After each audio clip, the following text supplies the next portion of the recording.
Chapter 1. When I told Frank I was quitting wrestling to become a shamus, he laughed so hard he damn near pissed his pants. He was probably still laughing at me right up until the moment he called me looking for a favor, and I gave him my rates. The line went silent for a moment. Then he cleared his throat before he finally invited me over to his place in the Hollywood Hills. I had been there once before. Once was enough. Or at least it was for his poor wife, Miriam.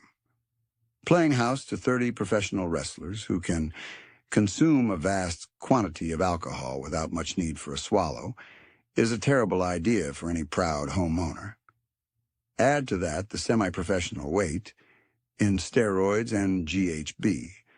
We were all carrying around in gym bags. And suddenly what was conceived as a sophisticated evening with the family business's top talent, quickly became something even Caligula would have been ashamed to lend his name to. I had one other case running at the time, which I put on the cool hob. I wanted to hear out the only man I'd ever truly answered to. For Frank to come to me showed vulnerability, and I never considered him to have the range for that. I drove from Venice to Hollywood, then up the snake-like drive up narrow streets with walled-off gardens in order to get to the top of the landmass. Nothing was looking familiar. Then I took the left turn and came to the large external wall. Miriam had painted green in order to blend the property into the surroundings. The paint dried lighter than it looked on the tin, making it more of a target than camouflage. For each birthday, plus every time he needed to apologize, Frank would buy her jewelry with stones to match that acid verde. Pulling my 1967 Mercury Cougar GT to the curb, I walked to the side gate, which was lined with eucalyptus trees and was the reserve of true friends and family. I got to the end of it and saw it was unlocked, so let myself in. Frank sat on his balcony with a bottle of scotch and 2 glasses. He turned and smiled to me in a way that he was trying to make look casual, but actually told me he had done several times until the noise over his shoulder was actually me. I let on like I hadn't noticed. For the boys that worked with him the longest, it was one of our kindnesses to the old workhorse. We let on like we didn't know his tells, while he let on that he cared about anything other than business and the bottom line. Someone once said L.A. was best seen from a distance and at night. I had half of their recommendation before me as the smog clashed with the sun and created beautiful illusions in the sky. Frank's $1 million castle above the chaos. He poured me 2 fingers from an expensive bottle into one of his thick-cut glasses. I took a seat across from him, lit a cigarette, and gave the glass the gentlest of swirls to wake the aroma up. "You still working out?" he asked in his usual gruff voice. "Every morning. Then every evening, where I get the time. I'm sorry about how it all ended.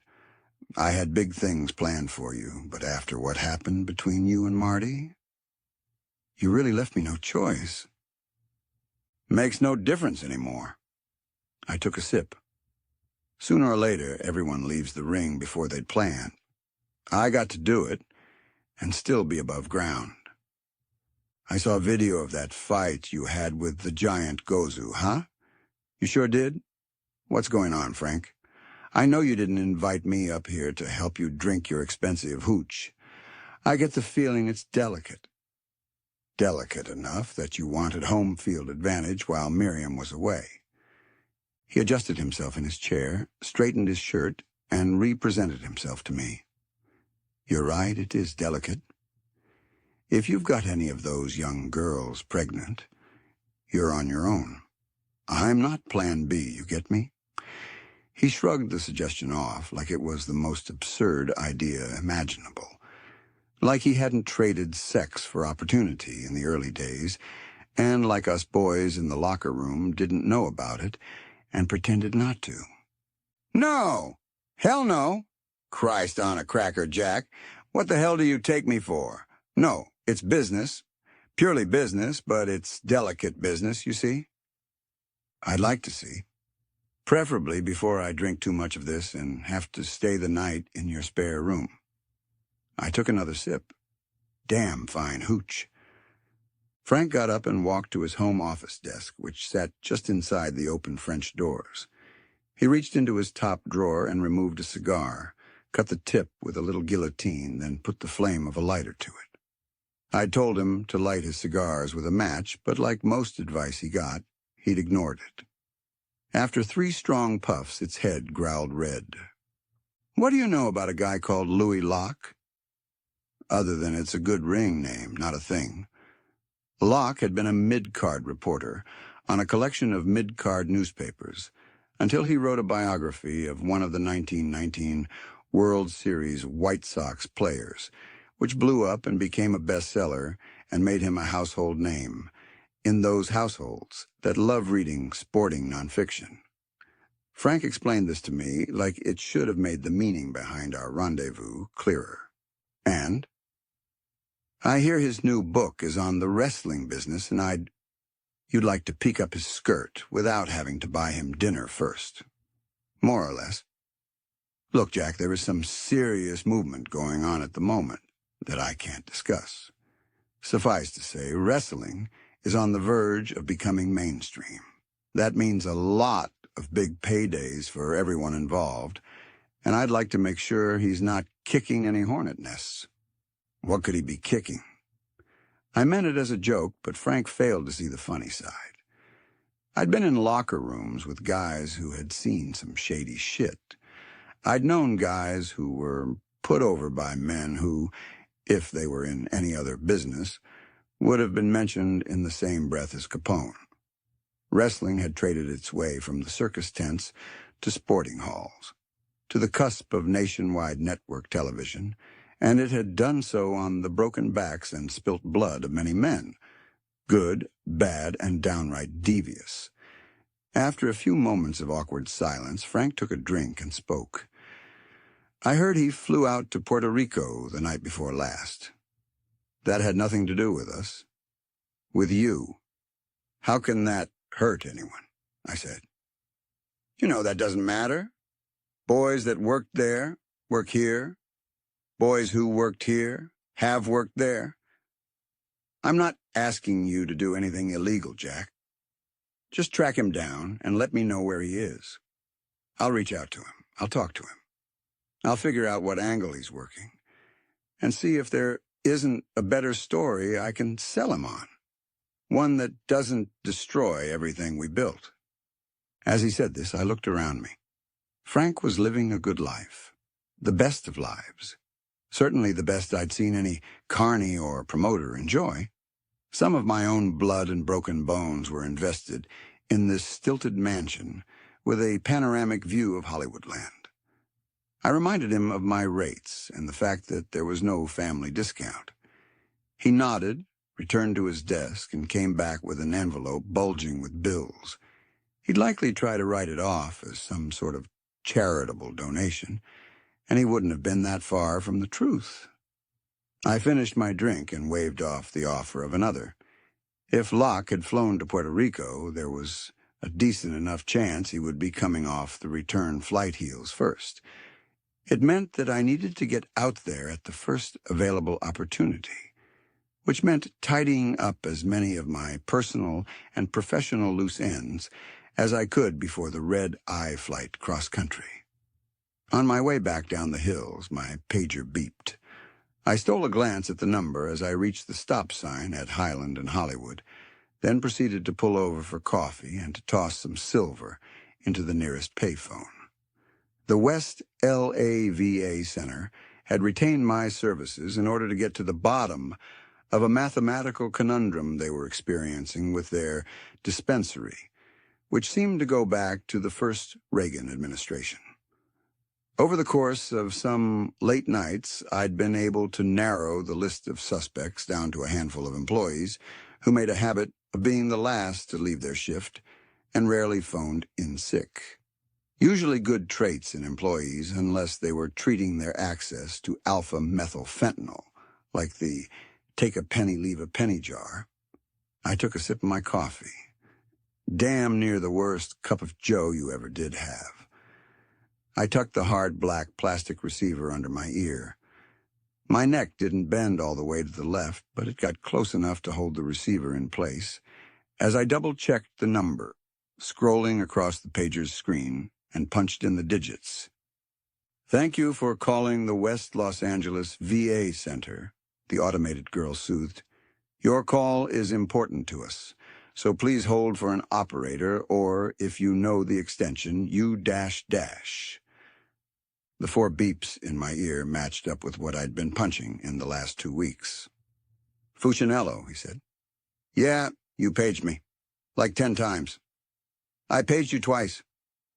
"There you go with those numerical discrepancies again," I quipped. "So what do you have for me?" I took a deep breath and said, "The Ritchie kid is clean." "Well, not clean, but he's not your thief. He's pocketed himself a few party pills, but he ain't liberating product at the volume you're missing." "What's the next step?" "I'm going to have a look at the old girl. Root around in her bins before she gets home. See what her discarded bank statements can tell me. There's also Morris, and I'll get to him. But he's a young black kid paying his way through college by pushing beds in your clinic, so I'd prefer not to lean into that particular racial stereotype, as it's fucking lazy. Right, yes?" "Of course." Fuchinello flustered, the redness of his face all but beaming down the plastic handset. "I wasn't saying—" "Yeah, I don't care. You know, it wasn't 60 years ago Italians weren't considered white. Just something to think about," I said, dropping the telephone receiver back into its cradle. I was ready to get back behind the wheel when it occurred to me that I hadn't checked in with my machine in 2 days. I dropped 2 more quarters into the slot and dialed into the mail service. Punched in my number, then my PIN. "This is a message for Mr. Gecko, is that right? Anyway, I'm Lucas Fisher from Halloway Insurance. Message deleted. Mr. Jack Gecko. This is a courtesy message from Pacific Water and message deleted." I picked up my answer machine from a guy selling surplus stock he rescued from a warehouse fire. At the end of each play, it automatically deleted the message. Had I known that at the time, he could have gotten 20 more bucks out of me. "Jack, it's Nina. I'm sorry I haven't been in touch recently. Work's been—" "No, that's a fucking excuse. I've been a shit friend, and I probably have no right to ask you to do this, but—" The unmistakable roar of Jim Cantwell broke her from her apology. "Nina, we need you ringside in 2 moments. Haul that lil ass of yours." "I'm fucking coming, Jim." She sounded more like herself in that moment, more certain and assertive. "Look, I gotta go. I wanted to ask you to look into Dawson, but I can tell you all about it later. Love you, big guy." Message deleted. Neen, like the rest of us, had her rituals, routines, and ways of self-soothing. When she directed a "love you, big guy" my direction, it was a form of self-soothing because she knew I'd shoot back and, "I love you too, kiddo." I said it into the warm morning air in the hope that wherever she was, she knew it was coming to her, and maybe it would be enough to get through whatever it was she was going through. The old girl from the VA hospital lived on Glasgow Street down by the airport. By the look of things, her and the husband downscaled when their 4 kids outgrew their short pants and went to college or fell in love. Their white picket fence was an untreated American pine that ran from the mailbox along the right-hand side and down the length of the house before coming to an abrupt end by the kind of tree that was owed a rope ladder and small wooden house. I grabbed my handyman bag from the trunk of the Cougar and made my way down the side of her house. The right accessory made the daily tradecraft of the shamus much more straightforward. When I was learning on the job, I'd been told this by a weathered old gumshoe from Dublin, California, and never forgot it. As it turned out, the look that had the curtain-twitching neighbors not question my presence was absurdly tall handyman. I knelt at the back porch and searched underneath the plant pots and garden trinkets that lined the unpainted boards. Where possible, a hide-a-key was preferable to picking a lock, but nothing that weren't spiders were to be found. And I'd gotten down there and applied pressure to my bum knee for no good reason. I pulled the lock-pick wallet from my bag, laying it out before me and unzipping it to reveal 2 rows of metal rods. As I went in on the lock, my pager went again, all but making me jump out of my skin. It only took a glance to recognize the number. It was Marcella, phoning from the hospital. The latch gave in with a satisfying thunk. The back door had a doggy door installed, but it wasn't accessible for anything of a size worth worrying about. Inside sat a kitchen straight out of a late 60s edition of Better Homes and Gardens.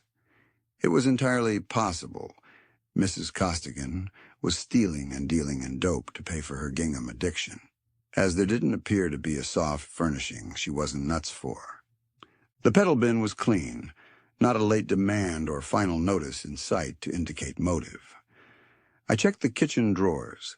The first was utensils, the second, the mandatory junk drawer that any house with inhabitants longer than 6 months acquired. I laid hands on a key, a deadbolt key. At the bottom of the garden sat a twin-door shed. With the key in hand, I made my way down there, but it was padlocked, not deadbolted. As I returned to the house, my pager went off again. Unknown number. I'd pick it up when I got back to the office. I checked under the stairs for a lockbox, but it was cramped, with barely enough room for the vacuum cleaner and the 6 coats it housed. The front room continued the theme of soft furnishings. Above the mantel sat a triangle-framed flag, along with 2 photos of young men in military uniform. Still nothing that demanded a deadbolt. Exiting the room, I made my way to the staircase. The coffee was beginning to give me gut rot, so I needed 10 minutes on the can before I checked the bedrooms, and I'd been out of the ring for 2 years. I could count on one hand the number of times a sound or a smell reminded me of the squared circle. 3 strides onto the Costigan staircase had the hairs on the back of my neck and arms stand up. In that instance, I could feel the spotlight on my skin, hear the roar of the crowd, smell the sweat poured out onto the canvas during a red-hot night in Texas. I bounced on the balls of my feet, spring-loaded like a wrestling ring. Why would... I jumped back off the stairs, took to my knees, and felt around the base of the carpeted stair. Nothing. Moving my hands up, I felt the next one, then the next, where a flap of loose carpet announced itself to my fingertips. I pulled it back, and there it was. The deadbolt. A Bowley lock. Canadian. The head of the key carried a small maple leaf with the number 86 stamped into the stainless steel.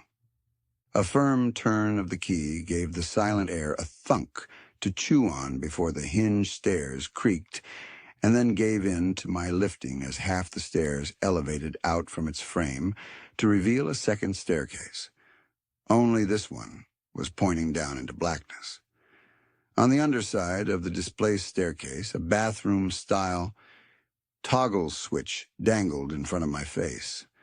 I pulled on it, and with a blink, the abyss below woke up to reveal a concrete box of a room. I descended into what looked to be a leftover of the Cold War era. All across America, millions of people dug out and fortified basements and cellars with concrete and lead. Like it would have made a difference had the Russians decided to heat up the conflict with death from above. Against the back wall, beneath a maze of pipes and valves, sat a footlocker. Military issue with the surname Costigan, stenciled atop of the lid. A basic padlock was all that guarded its secrets. I took the lockpick to it. Its metal teeth worked through the resistance in seconds. Popping the lid, I paused for a moment. Shit. "Ma, you home?"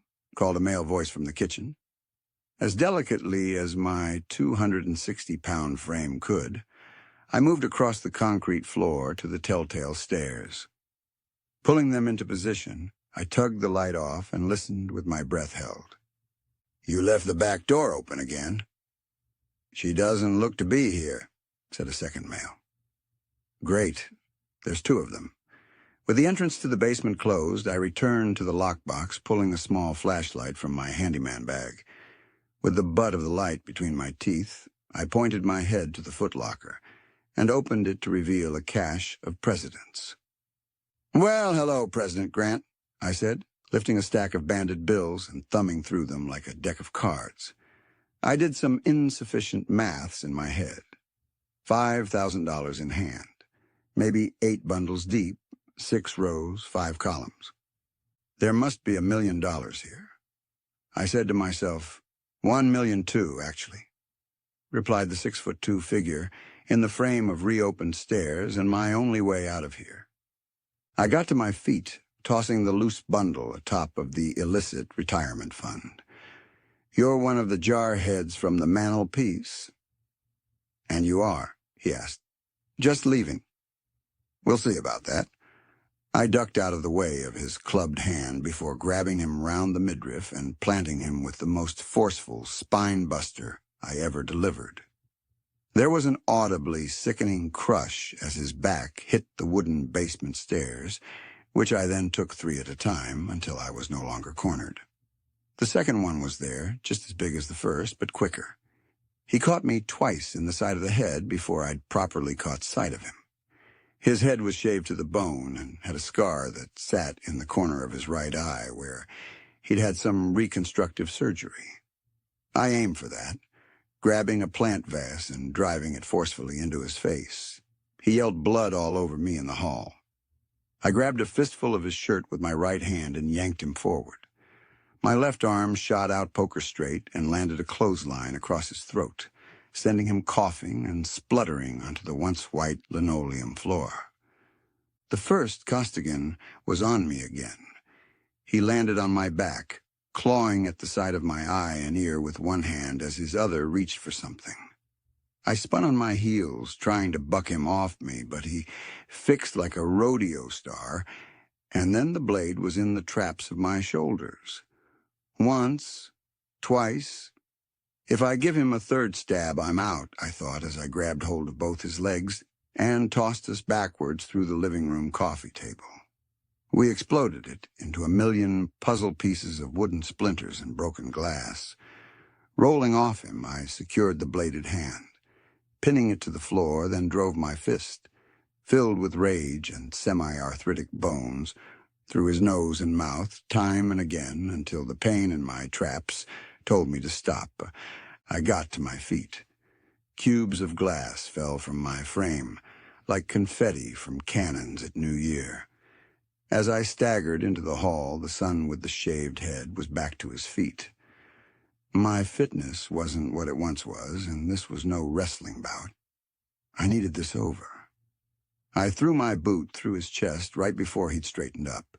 He flew through the air, hitting the front door and shattering it completely. He landed hard on the porch.